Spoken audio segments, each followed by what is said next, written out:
En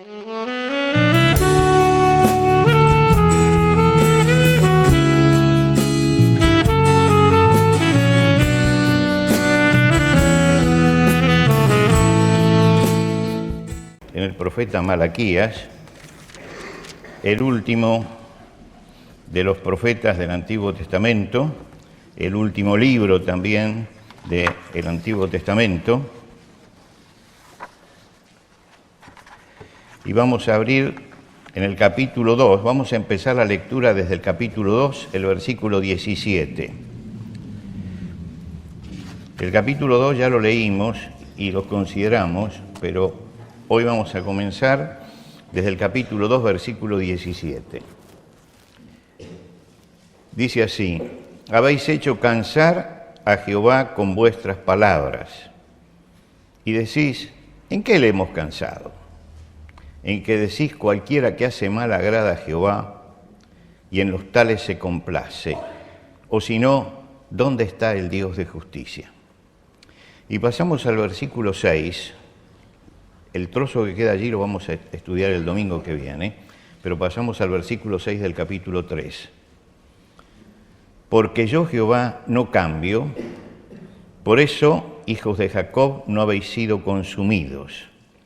Desde los días de vuestros padres os habéis apartado de mis leyes y no las guardasteis. Volveos a mí y yo me volveré a vosotros, ha dicho Jehová de los ejércitos. Mas dijisteis, ¿en qué hemos de volvernos? ¿Robará el hombre a Dios? Pues vosotros me habéis robado. Y dijisteis, ¿en qué te hemos robado? En vuestros diezmos y ofrendas. Malditos sois con maldición, porque vosotros, la nación toda, me habéis robado. Traed todos los diezmos a la alfolía y alimento en mi casa, y probadme ahora en esto, dice Jehová de los ejércitos, si no os abriré la ventana de los cielos y derramaré sobre vosotros bendición hasta que sobreabunde. Reprenderé también por vosotros al devorador, y no os destruirá el fruto de la tierra, ni vuestra vida en el campo será estéril, dice Jehová de los ejércitos. Y todas las naciones os dirán bienaventurados, porque seréis tierra deseable, dice Jehová de los ejércitos. Vuestras palabras contra mí han sido violentas, dice Jehová. Y dijisteis, ¿qué hemos hablado contra ti? Habéis dicho, por demás es servir a Dios. ¿Qué aprovecha que guardemos su ley y que andemos afligidos en presencia de Jehová de los ejércitos? Decimos pues ahora, bienaventurados son los soberbios y los que hacen impiedad. No solo son prosperados, sino que tentaron a Dios y escaparon.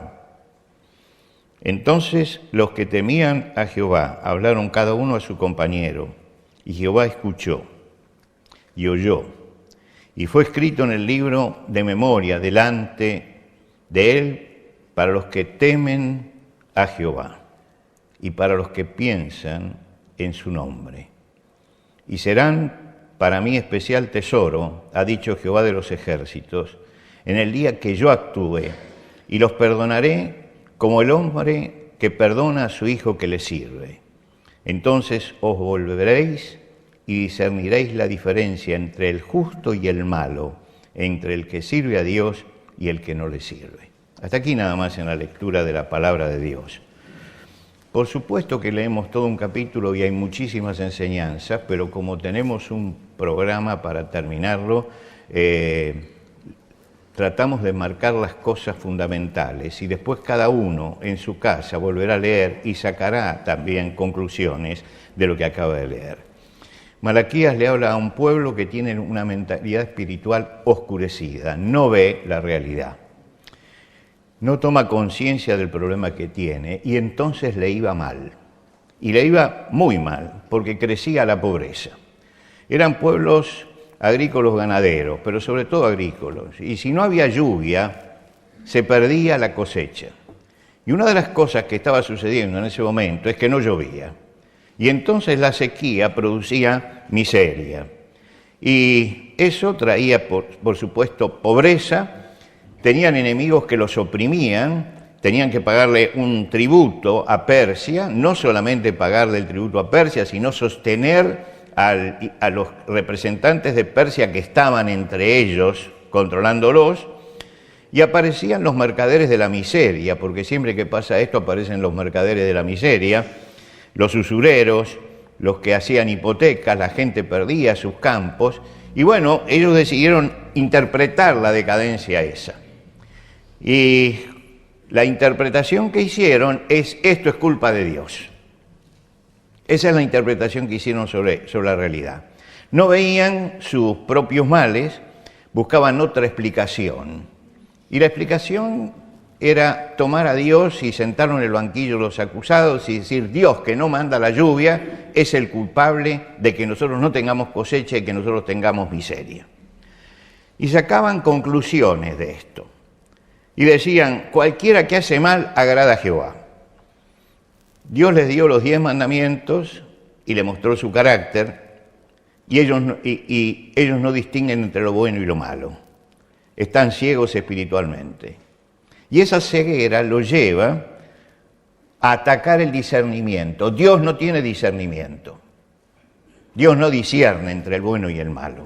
Quiere decir, Dios no tiene discernimiento. Esta es una de las acusaciones. La otra acusación es: Dios bendice a los impíos. Lo hemos leído.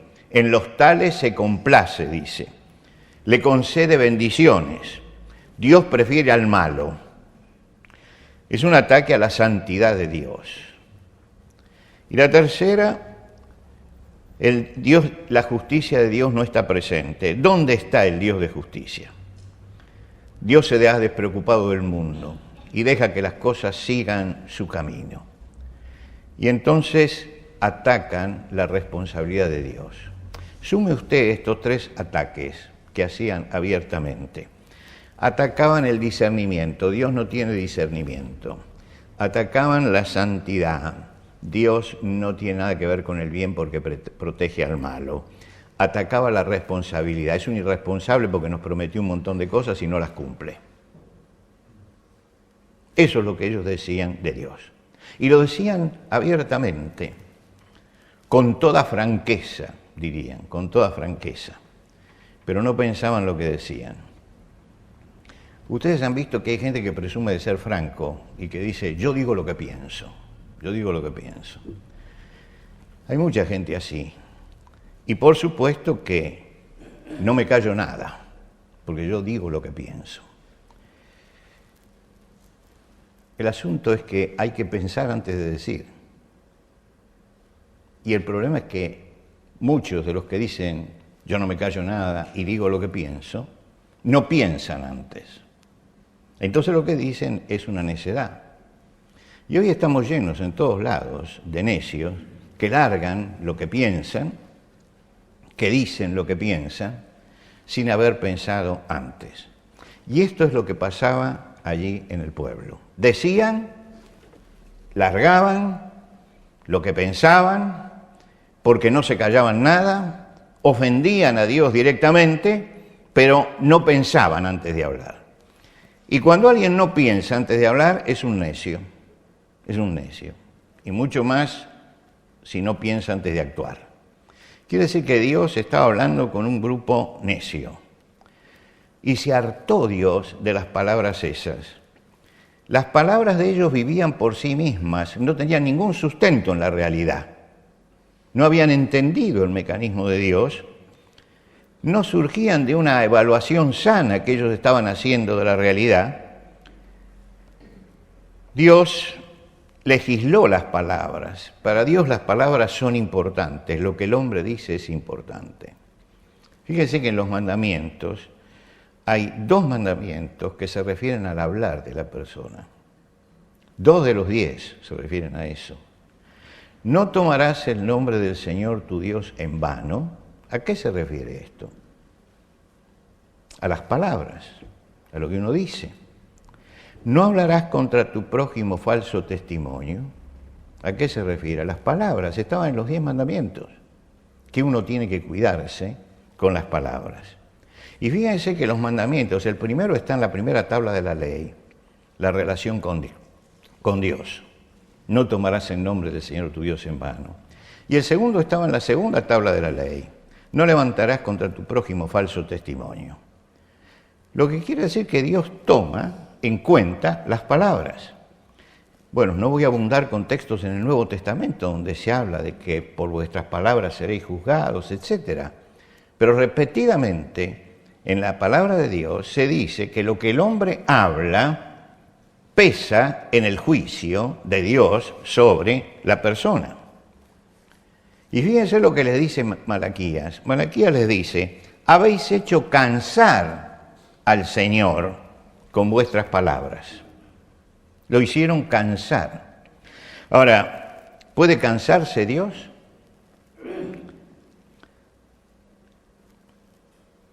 Isaías dice, ¿no has sabido, no has oído que el Dios eterno es Jehová, el cual creó los confines de la tierra, no desfallece ni se fatiga con cansancio y su entendimiento no hay quien lo alcance?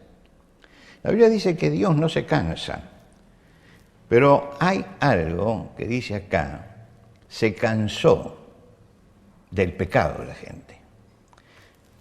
Dios no se cansa en lo que hace, pero se hartó. Y lo que está diciendo Dios es, me hartaron. ¿Y me hartaron con qué? Con sus palabras, con lo que están diciendo. Y el Dios que es lento para la ira y grande en misericordia, llegó al límite de la paciencia. Y esto es lo que le dice Malaquías. Llegó al límite, no resiste más la palabra de ustedes, lo tienen cansado, llegó el momento de accionar. Dios está por mostrar su ira. ¿Por qué? En primer lugar, porque Dios es inmutable, Dios no cambia. Por lo tanto, lo que Él le dijo en los 10 mandamientos es algo que Él sigue exigiendo y la santidad de Dios sigue siendo inalterable. Es decir, que todas las acusaciones que ellos traían eran acusaciones totalmente falsas. Dios tiene un carácter moral y los 10 mandamientos muestran el carácter moral de Dios. Dios establece lo que es bueno y lo que es malo. Dios establece lo que es bueno y lo que es malo. Están los mandamientos y los mandamientos son inmutables. Ahora, Dios no puede decir, miren, desde hoy vamos a permitir el adulterio, desde hoy vamos a permitir la homosexualidad, desde hoy pueden levantar falso testimonio. Está escrito. Notable que Dios lo escribiera en piedra, no en un pergamino. Lo escribió en piedra para marcar justamente la permanencia de esta palabra. Las tablas de la ley eran tablas de piedra. Quiere decir que es la palabra eterna de Dios y Dios no cambia. El pecado es pecado siempre. Es pecado siempre. Y hay que tener cuidado porque hoy hay una corriente grande que trata de disminuir el sentido del pecado. Incluso se trata de enseñar en los colegios. Los maestros que están acá lo saben muy bien, que están luchando dentro de los colegios. Porque si por los colegios fuera le pueden enseñar cualquier cosa a los chicos. Yo recibí un video, lo tengo allí, en una escuela de Chile, decía este video, se estaba enseñando a los niños, una maestra estaba enseñando a los niños, no hago responsable al Estado chileno ni a la gente de allí, pero la maestra estaba enseñando a los niños armando un casamiento entre 2 nenas. Ahora, yo me fijé bien en el video, había varones allí, sí, era una escuela mixta. Casamiento entre 2 nenas donde les decía, bueno, cambien los anillos, bueno, bese a la novia. Terrible, pero es lo que está pasando. Es lo que está pasando. Y es lo que pasa también en Argentina, y es lo que pasa en muchos países. Dios no cambia, para Dios el pecado sigue siendo pecado, y las promesas de Dios siguen siendo firmes. Lo que Dios ha prometido lo cumple. Hay promesas condicionales, y este es el problema. Si haces esto, recibes esto. La promesa a Abraham que Dios le dio era, haré de ti una nación grande, a ti y a tu descendencia daré esta tierra, y se la dio. Esto le creó a Dios un dilema. Por un lado no puede tolerar el pecado, y por el otro lado mantiene su promesa. Y acá le dice, porque yo, el Señor, no cambio, por esto, hijos de Jacob, no habéis sido consumidos. Es decir, gracias a Abraham, yo no los estoy fulminando en este momento, así como fulminé a otros pueblos. Porque gracias a eso, porque yo no cambio, es que ustedes están en pie. Simplemente por eso. Porque Dios destruyó a Sodoma y Gomorra, y Dios destruyó a tantos pueblos cananeos, tendría que destruirlos a ustedes también. Pero no los destruye ¿por qué? Porque justamente le dio la promesa a Abraham, y él cumple su promesa. Y ellos tenían que estimar esta fidelidad de Dios, y no la estimaban en ese momento. El pecado que habían cometido había llegado a despertar la ira de Dios, y Dios paró su ira, pero no paró su ira por ellos. Paró su ira por Abraham, por la promesa que le había dado a Abraham. Por eso paró la ira de Dios. Pero hay una cosa, un detalle, que es que Dios cuando habla y le dice esto, dice, porque yo Jehová no cambio, por eso hijos de Jacob. Fíjese que no dice hijos de Israel, no dice hijos de Abraham, dice hijos de Jacob. Y los que conocen la historia de Jacob, han leído la historia de Jacob, saben quién es Jacob. Y saben que era un tramposo, que era un mentiroso, que, bueno, Dios siente que ese pueblo es más hijo de Jacob que hijo de Abraham. Y por eso subraya en este momento la palabra Jacob. Porque ¿a quién se parece? ¿Se parecen a Abraham en su fidelidad? No, se parecen a Jacob. Lo primero que él les dice es, me han robado, me han robado. Y entonces ellos se preguntaban, ¿en qué te hemos robado? ¿Robará el hombre a Dios? Dice, pues vosotros me habéis robado y dijisteis, ¿en qué te hemos robado? En vuestros diezmos y ofrendas. Cuando Dios mandaba lluvia, la bendición de Dios producía.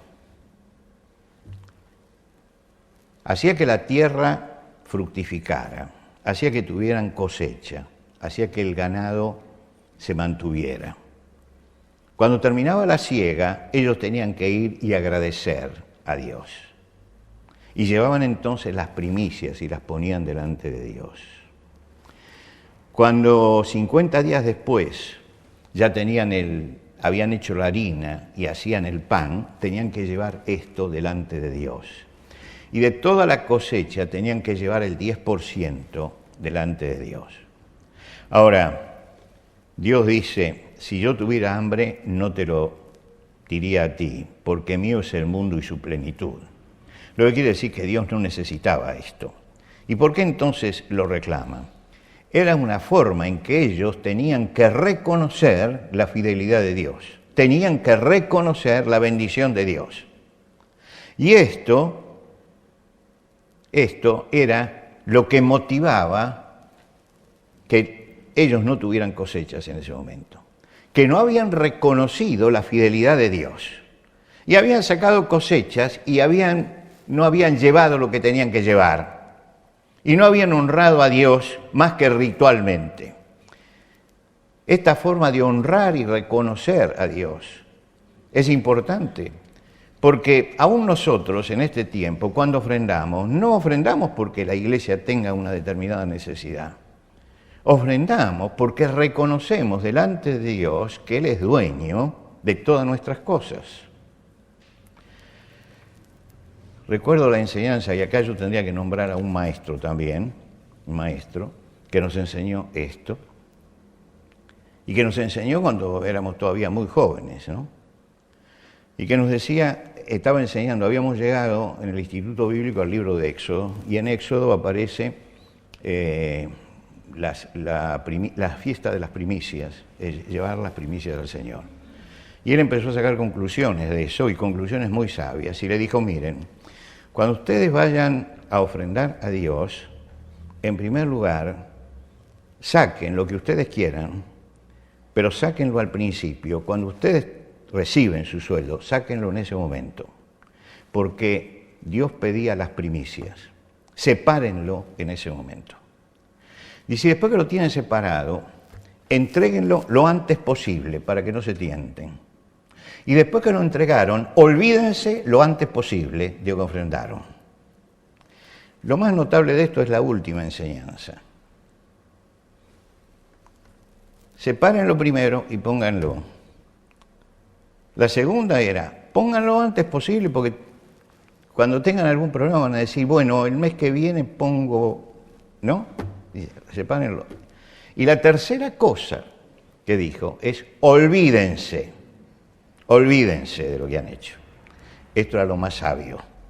No se acuerden de eso, porque no es ningún mérito. Es simplemente reconocer que las fuerzas vinieron de tus manos.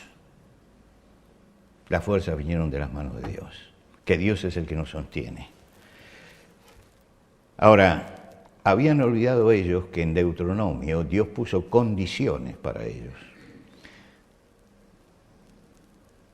Cuando Dios habló en Deuteronomio, Él dice, si oyeres la voz de Dios para procurar cumplir todos sus mandamientos y sus estatutos, Jehová enviará contra ti maldición. Si no oyeres la voz de Dios, Jehová mandará contra ti maldición, y Jehová traerá sobre ti mortandad, y Jehová te herirá con sequía, con calamidad repentina. Esto lo decía la ley. Ellos lo tenían en la Torá. Está en el libro de Deuteronomio. Quiere decir que ellos sabían que Dios había dicho, si oyen la voz, van a recibir todo eso, y si no, va a suceder que los cielos que están sobre tu cabeza serán de bronce, y la tierra que está debajo de ti será de hierro. Bronce, es decir, no va a caer una gota, y la tierra no va a producir nada, porque se olvidaron de mí. Quiere decir que lo que estaban sufriendo era justamente a raíz de esto que ellos habían hecho. Pero ellos no analizaban sus propias faltas, analizaban las faltas, lo que ellos llamaban las faltas de Dios. Exculpa, mandar siempre la culpa afuera, siempre la culpa la tienen otros, siempre el que odia es otro, siempre el que mata es otro, siempre, nunca mirar para adentro y ver las propias faltas. Y esto es lo que le había pasado a ese pueblo. El Señor le dice, traigan los diezmos al alfolí, haya pan en mi casa, y probadme en esto, dice Jehová, si no os abriré las ventanas de los cielos y derramaré sobre vosotros bendición hasta que sobreabunde. Quiere decir, yo abro el cielo y va a llover y la tierra va a fructificar, pero reconozcan que yo soy el que les doy todas las cosas, porque me han hartado con sus palabras. Volveos a mí y yo me volveré a vosotros. Ellos dieron la espalda a Dios y dieron cara al pecado. Ahora Dios le dice, den espaldas al pecado y den cara a Dios. Si cumplían las condiciones, iban a volver las lluvias y volvería la bendición. Lógicamente que voy a tener que aclarar algo sobre este pasaje, porque escuché unas cuantas interpretaciones por allí diciendo que esto es para nosotros, y si usted va a Jesucristo se enriquece, ¿no? Venga Jesús y tendrá riqueza, porque si tiene un padre rico, ¿cómo usted puede ser pobre? ¿No? En primer lugar, quiero decirles que estas promesas y estas condiciones son para Israel. En la iglesia hay otras promesas y otras condiciones que son de tipo espiritual, que son para nosotros. Por lo tanto, traer este pasaje y transcribirlo literalmente a nuestro tiempo demuestran dos cosas: desconocimiento de la palabra de Dios y de la forma de interpretar la palabra de Dios, que una cosa es el pueblo de Israel y otra cosa es la iglesia, que una cosa es el antiguo pacto y otra es el nuevo pacto, en primer lugar, y en segundo lugar, puede ser también que quieran hacer un negocio. Puede ser que quieran hacer un negocio. Tenga en cuenta esto como un paréntesis absolutamente necesario en este momento, donde muchos están predicando, venga Cristo y le soluciona todos los problemas, qué es lo que necesita, y Dios se lo manda. Dios está demandando a su pueblo en ese momento conversión. Tiene que ver con lo visible. La conversión es lo exterior, lo que todos ven. Es la consecuencia del arrepentimiento, que es lo interior. Interiormente tenían ellos que recapacitar y decir, nos equivocamos. y después tenían que tomar el buen camino. Estas dos cosas son importantes, son importantes. Un día nosotros estábamos yendo a Córdoba con Celia y con Felipe, y siempre cuando llego nunca había hecho el nudo que hay en Rosario para tomar la otra autopista. Y entonces fui y dije, fenómeno, vamos bien, pum, me agarré y Felipe dice atrás, abuelo, me parece que te equivocaste. Digo, no, es por acá, es por acá. Abuelo, me parece que te equivocaste, es por acá. Y seguimos, hasta que un puente y un río tremendo, y me di cuenta que estaba entrando entre ríos. ¿Qué hice en ese momento? ¿Qué hice? Pensé, dije, tenés razón, di media vuelta. Es decir, lo primero es el arrepentimiento, que yo me tuve que dar cuenta interiormente. Lo segundo es la conversión. El arrepentimiento es interior. La conversión es lo que se ve. Es lo que se ve. Hay algo que pasó adentro y se ve afuera. Por eso se habla de arrepentimiento y conversión. El pueblo no entendía y decía, bienaventurados son los soberbios, porque Dios los apoya a ellos. Y mientras ellos estaban debatiendo todo ese problema y Dios está mandando todo eso, dice que hay un grupo que pensó. Lo menciona al final del capítulo. Dice que al final aparecieron algunos, un grupo, que escucharon al Señor. Entonces los que temían a Jehová hablaron cada uno a su compañero. Lo que quiere decir que en medio de ese pueblo quedaban algunos con temor de Dios. Y entonces le hablaron a otro que sabía que tenía temor de Dios. Y le dijeron, tiene razón el profeta, acá hay que cambiar algo. Pero seguramente le dirán, pero son mayoría. Dios, dicen, ellos van a ser mi especial tesoro. Ellos van a ser mi especial tesoro. Y les perdonaré como el hombre que perdona a su hijo que le sirve. Fíjense que en medio de ese pueblo tan duro, sin embargo, aparecía alguien que temía al Señor y que reaccionaba. Y en ese momento es como si Dios pusiera en su mensaje un paréntesis y dice, yo vi a los que conversaban entre ustedes porque temían a Jehová y escucharon la palabra y dijeron, tenemos que arrepentirnos.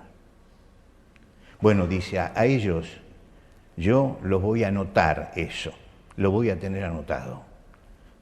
¿Por qué? Porque ellos son los fieles que quedan. Serán el ejemplo. Entonces, dice Dios, os volveréis y discerniréis la diferencia entre el justo y el malo, entre el que sirve a Dios y el que no sirve. Mis hermanos, el Señor es Señor de las minorías.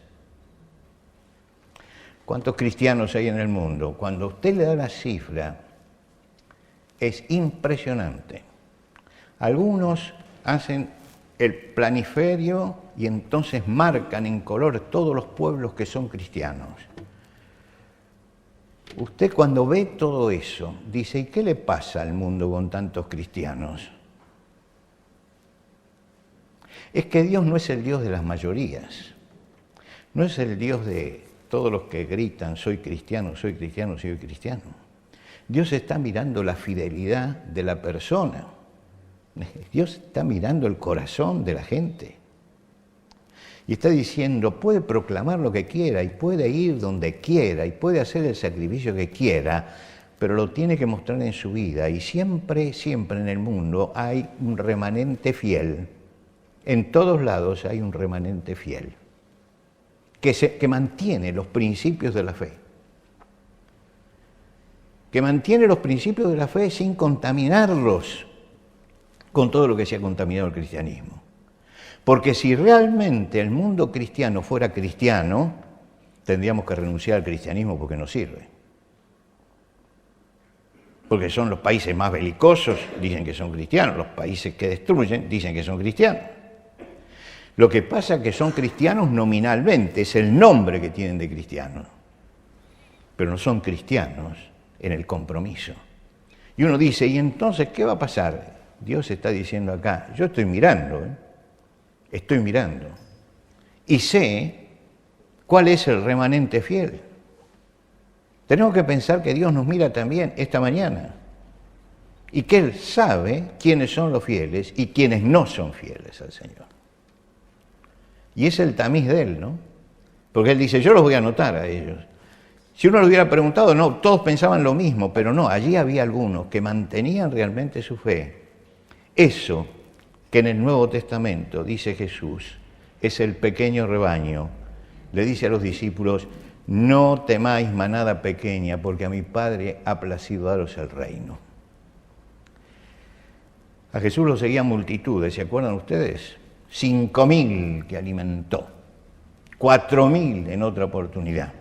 Y solamente los hombres, sin contar a las mujeres y los niños. Y no lo dejaban descansar porque se iba a Gadara y aparecía la multitud en Gadara y se iba donde y estaba una multitud. ¿Cuántos quedaron? 120. 120. Y cuando bajaron 120 nada más. Y en Pentecostés se convirtieron, pero se convirtieron